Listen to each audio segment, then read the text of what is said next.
Dollars on our mind.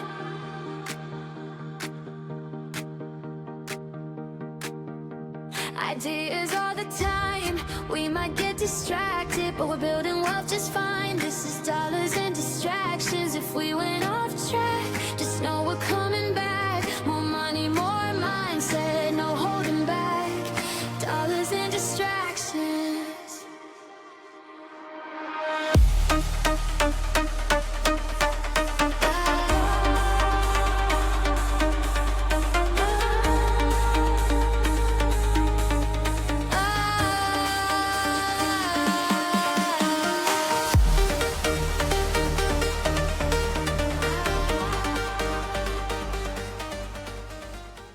Hey, I'm Maryanne. And I'm Bec. And this is Dollars and Distractions. So today we Did wanted... you just do glitter fingers? I did just... No, spirit fingers. So Do you know we have a what's funny? daughter's glitter. We're showing our age because there'll be like a 20-year-old that would listen to this and go, glitter? Spirit fingers? What movie was that? We are like 20, right? No, 20 with 23 Mean Girls. years experience. Is it I Mean love Girls? that movie. Spirit, Well, that's not... No, not like Mean Bend Girls. and Snap. No, that's not Mean Girls. We need to... It's the cheerleader one. Is it that? How funky is your chicken? How loose is your goose? Is it that one? Oh, dear. What is happening? Going down like a 1990s movie. So welcome to Until our Logan new broke podcast. Okay, focus. Yeah. So, Topic. yes. Okay, so the topic for today Yeah. has left my brain. Please hold. ADHD at its finest. See? Mm-hmm. I even told you just seconds ago. Okay, no. All right.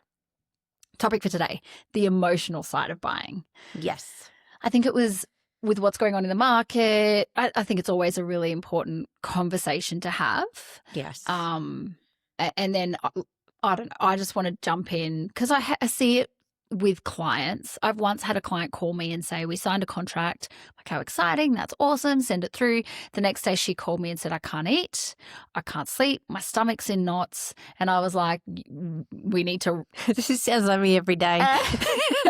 we Challenging life. really need to reconsider. But I think that there's pros and cons to both. Yeah. Like, I don't think it's ever, I said to you yesterday, the right time to get into the market is when you feel ready and you find the right property. Yeah.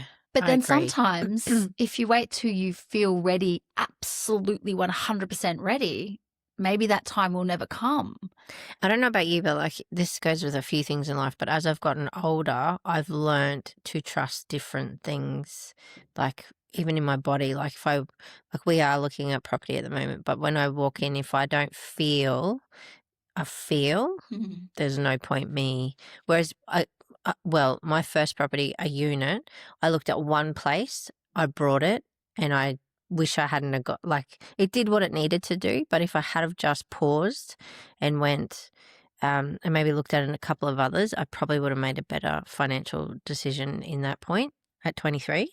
But now at 42, I definitely I take the emotion a bit more out of what I'm looking. Hold on. You cannot be 42 because we are the same age. Yes. And I am not 42. I I'm like feel 30, like I'm 23. Mid-30s maybe. Or I act like I'm 23. I don't know if I feel. Until we get on a skateboard. Because I'm like, yeah, at 8 o'clock.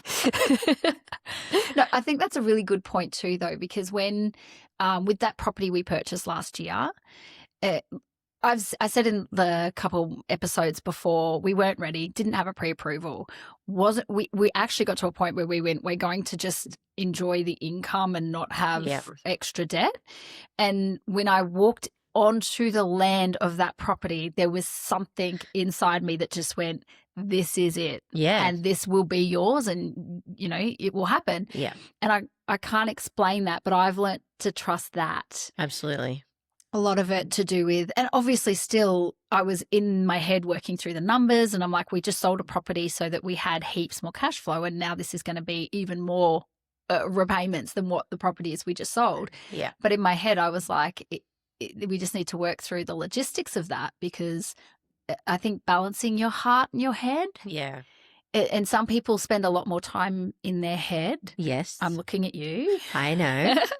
And then I other know. people spend I'm a lot more learning. time in their gut. And I think there's a balance. I think there's a difference too, because I don't always trust my gut. But then as I get older, I've learned that there is absolutely a feeling. So like now, like when you're looking at properties, I walk into a property and I don't, like I would have at some point gone, well, like everything in life, I probably would have had red flags in certain parts of my life, but through when I was younger or through my life, I've just gone, oh, well, we'll just make that work. But now I just pause a little bit and go, will this actually work? Because is there any point buying a property? Now, let's be real, you can't get much under $1 million, and that's a big financial Especially decision. when you're not looking for, a 3-bedroom, 1-bathroom scenario. No. You've got to fit a crew. A lot of people's. Yeah. Yeah. And how that will work logistically and how that, whereas, I think if I just used, and that is an emotional process. Absolutely. Isn't it? Yeah. Because you walk into a place as well and you go, okay, well, it's almost like a rush at the moment in the market as well, because you look and then there might be 5 other people looking and you go, this will do, and We then have we to have get- to have this. We Yeah. have to have this. Yeah. But it's that urgency of, I think, other people, and you probably find that, I mean, I don't know if it's slowed down much. Well, if anyone would know, it would be you, wouldn't I was going to it? say open homes are very much less, there's less people there. But then a few weeks ago we went to one and the agent pretty much rushed us out and said, I've got to go to my next one. I said, and I actually asked him, I said, have you noticed that it's slowed down at all? This is probably 3 or 4 weeks ago, so whether that will start to change, I don't know. But he's like, nope, I don't notice. Well, we did a webinar yesterday. Yeah. And we definitely got sidetracked from listening to it, but they were talking Yeah. about growth in Brisbane market, Yeah. and it does look like it's anticipated to keep going up just that little bit. Yeah. And I don't know. So I would always precaution people. I don't know if I'm saying that right. Speak good. Yeah. I would always warn people that buying because you think the market is going to do this or that is not, unless you're a flipper and this is your business and this is how you make money, then you know the suburbs, the market, go nuts. But for someone in your position where you're going, right, we need a property for us to live in. I love how this has become about me. Yeah, this is your intervention. Isn't it? Well, I mean, majority of my clients are in your situation. Well, good point. So I feel like I'm literally talking to a client. Yeah. But so I feel like if you were to hold thinking, okay, the market's going to take a dive, let's say we're in Melbourne and property prices are starting to cool a little bit. Yeah. It's a moot point But if even you're that, planning on holding for a period of time. I've been researching Melbourne a lot. This is sidetrack, but Yeah. are you going to move to Melbourne? You said earlier you want to go to Melbourne. No, well, I love Melbourne. I do love Melbourne. Shopping in I Melbourne? couldn't live there. It's way Oh, too cold. stop it. Yeah, and coffee. They do have good coffee. Yeah, coffee snooze. But they know it, right? They do. I can say that because I'm from Melbourne. And I'm a dag. I wouldn't fit in there. No, me either. At all. No, I'm At not all. trendy enough. I'll go in and I'll go out. That's it. But they're saying, like, obviously that Melbourne has, and I'm not an economist and I have no idea, but from what I've been watching is that they're in a different part of the property cycle because they don't have a shortage of houses. So at the moment you can still buy houses for 600,000, like 20K's out. Is that because at COVID everyone left Melbourne and came to Queensland? That, but the government, okay. even though they, I mean, I'm not certainly not great with this stuff, but from what I This is your understand, disclaimer. this is Anything on totally, this I'm not podcast great is for with this educational stuff. purposes That's my only. disclaimer. Very formal.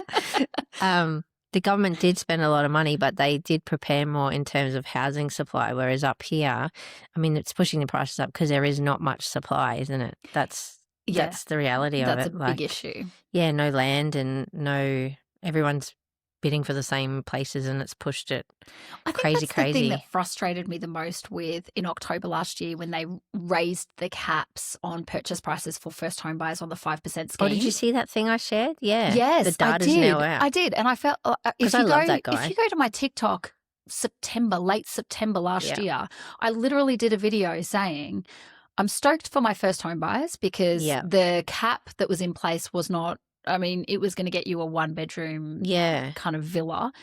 But I'm also worried for the market because it's just meaning that all the properties around that 900,000 have been pushed up to $1 million, artificially inflated purely Yep. because there's a demand for that price now. Which essentially pushes everything else up because, I mean, what you're getting for Exactly. 1 mil, what you now get for 1.5 mil may have been like And how that quick have we next, acclimatized? like heaps. Yeah, that's only been out for Like 6 months. when I look at properties now, last year I looked at that property that we bought and I was like, "Whoa, that's a lot of money to spend on a property." And now we were talking about one yesterday, and I'm like, "Oh, about 1.8 that would be." Yeah. Nah, that's all right. Yeah, I don't it's know. normalized. You just acclimatize really quickly. Yeah, It's kind of absolutely. scary. Yeah.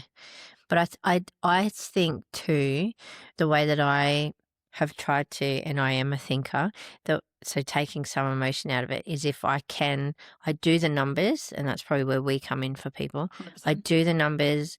If that property, say it is 1.8 million, if we can comfortably live on that with the market going up or down, and that's a house that I plan to live in and I love it and I'm going to sit in it, does it matter? Mm-mm. Like property always cycles, right? Correct. Always. Correct. So it might take 10 whatever years, but everyone's got a different appetite and what they're looking for. But for me, if I'm comfortable with it and I can pay it and I'm comfortable to pay it, the emotion comes out of it, I think, because I'm not stressing. It's different if you're stressing and you're like, okay, we're on a really tight budget here. Am I buying out of my means? Are we going to live out of our means? Then that's where you start to get emotional because you're like, I think on that too. So when you're coming to us and saying, "Hey, how much can I borrow?" The bank's going to look at it from a they're the brain, hey. Yeah, and they're going to add a buffer on the interest rate, which Yeah. is brilliant. I love that. Yeah. Because yes, it caps how much you can borrow, Yep. but it also means that they're factoring in for you to weather the storm. So Yep. if inflation continues to go up, we haven't seen the figures for the last quarter, but we know they're not going to be great. No. If rates continue to go up, you can still afford it when it gets up to that 8-9%. Yep. And I think that buffer saved a lot of people in COVID. Yep. So that to me is a blessing. Yep. But the other key thing is to make sure when you're talking to us, I love when I have a client who says, our capacity, our comfort levels is no more than $800 a week in repayments. Yep. Or no more than $5,000 a month in repayments. Yep. And then we can reverse engineer it. Yeah, sure, the bank's going to lend you this much money, but if your comfort levels are here, Yep. this is what your purchase price looks like. Which based on that. automatically the emotion comes out of it because the angst in like not knowing how much you can borrow and how much is comfortable. I think once you're comfortable and you're feeling safe about it, that emotion just gets lifted because then you can go and look at places and go, okay, well, our budget is 1 million. Okay, well, it's not like falling in love with something that you can't even, Yes. That's where we plug it every time. But a pre-approval. Pre-approval we should comes change the in. name of this podcast from Dollars and Distractions to Get Your Pre-Approval. Yeah. But serious, absolutely. Yeah, which again takes a bit of emotion out of it because you're not nervous and you're not thinking, You've okay, done the can we do this? numbers. Yep, you're not falling in love with something that you can't even contemplate looking at. Yeah. Or even us finding like we have to, or if you've got to minimize debt to get to how much you want to be able to borrow, that's a process. Well, we've had that in the office lately where a client's had cash that we've said, well, you need to reduce your owner occupied property by XYZ to make this new investment purchase work. Yep. And for the first property, the answer was no, it's not worth it. Yeah. And then the second property, it was, how much do I need to reduce it by because this is the right property? Yeah. So at the end of the day, we will never answer that question. That's up to the client and the numbers. But to me, that meant that this is the right property for them because there was no question. He's like, absolutely, how much do I need to repay my home loan down by so that we can get this done? Yeah. And I suppose too, you tell, like we've got a few clients at the moment that, they really love the house, if it's a bit back and forth because they really love it, they don't care what it takes to get. Do you know what I mean? As well. Yeah. So that emotional. Sometimes, and so as a broker, I'm very much a kind of head and heart broker. You got to balance it. Yeah, and there have been times where I've called a client and said, is this Right? Yeah. And not often, but one time I remember maybe 6 months later calling the client, it all kind of came crashing down. They said, this has just been pushing, you know what, uphill. We're going to pull the plug. And I was like, I actually think that that's a great idea. Yeah. And then I called and checked in 6 months later, and he had changed jobs. So he was self-employed, but he'd changed jobs to a whole different career, taken a pay cut to do so because it was more of a better mental state for him, and they had a bubba on the way. And she said to me, had we have bought that property, he wouldn't have been able to step out of that self-employment and have that mental relief. Yeah. And then the baby would have been a shock to the system because we'd had to rework all our finances. There was no plans. It was a lovely surprise. Yeah. So it was interesting speaking to her 6 months later and her saying, actually, us not proceeding with that was the best thing because had we have, it would have been very, very hard. Yeah, absolutely. And it just kind of reiterated to me that, you know, when I talk to clients and if we're getting close to a finance date and I'm like, look, you know, if it was meant to be, I know it sounds corny. I say it every time. If it was meant to be, it's going to be. So, you know, it's easy for me to say don't stress. But and I've very much been like that with any purchases I've done. Yeah. Aside from my husband. Have you always? You know, yeah. Because in my head, so even with that property last year when I went there and I went, oh, this is it. And there was just signs that I went, oh, and that, and then this and this, oh, has to be it. But then in my head, I was like, well, so if it doesn't go ahead, there's a reason I saw this property. Yeah. So that future me knows this is the type of property I'm looking at. We looked at one prior and it was a little bit cheaper. Yeah. And I hated it and he loved it. Yeah. Jeremy absolutely loved it. Perfect. It's close to the golf course, blah, blah, blah, blah. And I was like, there's just something about this property that I'm like, no. Yeah, I'd be getting that too. Yeah, but then I think for him, it showed that that's the pocket he wants. And that's the pocket we bought in. Yeah. But it wasn't until I found this, or he found this one. I've got to give him credit. Even though he doesn't listen to the podcast, I've got to give him credit. He found this one. He doesn't listen to the podcast. Jeremy, listen. But as soon as I stepped on the land, I went, now this. Yeah. And we talked about this yesterday. On paper, I think I overpaid. In reality, I definitely didn't. Yeah, but again, that comes back to if that's, to me, if that's going to be something that you love, that you're going to stay in, I'm not. Yeah, it cycles. It will always cycle. 100%. It may go down in the next year, but does it matter? Like, and if I think too, our intentions with that property. Yeah. I mean, we still don't know what the intention is, but because it's two titles on one, it's limitless almost with what we can do with it. Yeah. So I think that's also a problem for us because now we're just in that analysis paralysis where we're like, oh, what do we do? We could do anything. So we're not doing anything. Yeah. Naturally. But you have to move out of home first. We would have to move out of home. Actually, side note, our rent just went up. Did it? Yes. Get out. Yeah. Yeah. Funny. It's funny. Yeah, but then you get, I suppose, it's like, you get a chef sometimes. Yeah. Chef. A personal shopper. Yeah. Our own security What guard that price goes and can you locks put on everything that? up. Love it. I love it. If you're listening to this and wondering what the hell we're talking about, I dual live with my in-laws. So we actually don't have a principal place of residence, which it could be something we talk about. I mean, this feels like I was just going to say, if we're going to talk about emotion, then, well, I was just But we've been having more of those conversations with the way the market is going anyway. That's probably not a bad topic because I think dual living will, and as, I don't know, our age because we're so young, but your parents, your parents, it's more common to dual live or cohabitate or. Well, I mean, I think more than ever, financially it takes a village these days, right? Yeah. But also with, there's a lot we couldn't do if we didn't have the living arrangements we have. And vice versa with the elderly too, right? When that cycle becomes... Oh, I'm telling my mother-in-law you called her elderly. Oh, I didn't She made you cake and all. I'm freaking elderly. I'm kidding. I'm elderly.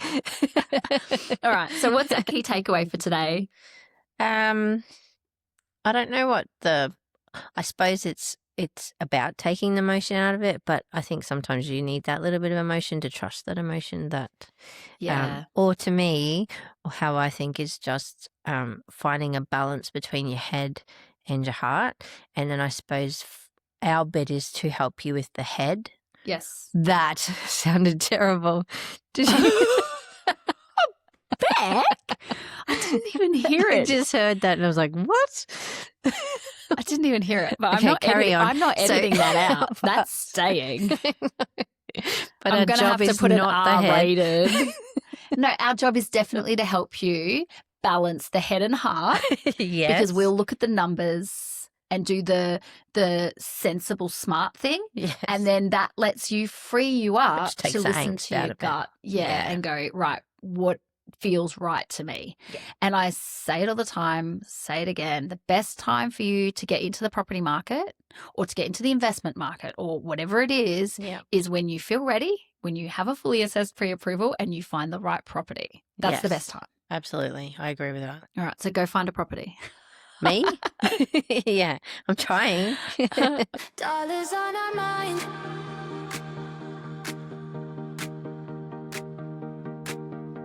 Ideas all the time. We might get distracted, but we're building wealth just